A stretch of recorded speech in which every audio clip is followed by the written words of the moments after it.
Did you know that the number of bilingual people in New Brunswick increased from 136,000 in 1971 to almost 250,000 in 2016, and that this increase of more than 100,000 bilingual people is as much attributable in absolute numbers to the English-speaking community as to that of the French-speaking community?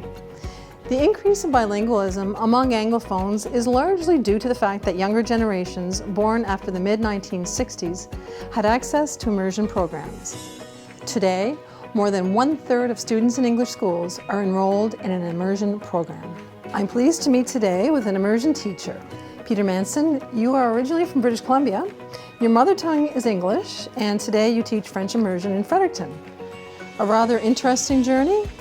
Yes, somewhat of a particular journey for someone from Vancouver, but it started with interest for French as a second language in high school in Vancouver, which then led me to pursue studying this language further in a place where French was maybe a little more visible and a little more present, which brought me out to Eastern Canada. Where does this passion for the French language come from? Originally, it was sparked by a fairly inspiring high school teacher who did encourage me and push me to go a little farther with the language beyond grade 12 at university.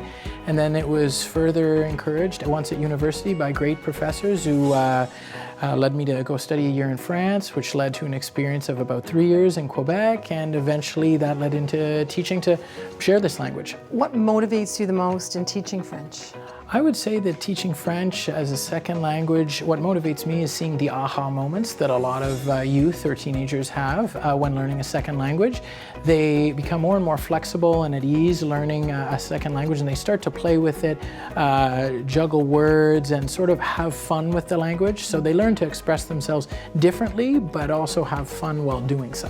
How do you make your students want to speak French? There's sort of a myriad of a toolkit of options as a teacher, but I do find music with regards to second language learning very effective, especially francophone music, as it's so varied in its nature. It can come from Canada, from Europe, from Africa, and a lot of the students today, they know a lot of pop artists, but they're discovering new, equally as creative ones from the francophone world, and I do find they're eager and keen to find out what the songs are talking about. Who are these artists? What are they singing about? Thank you very much. Thank you.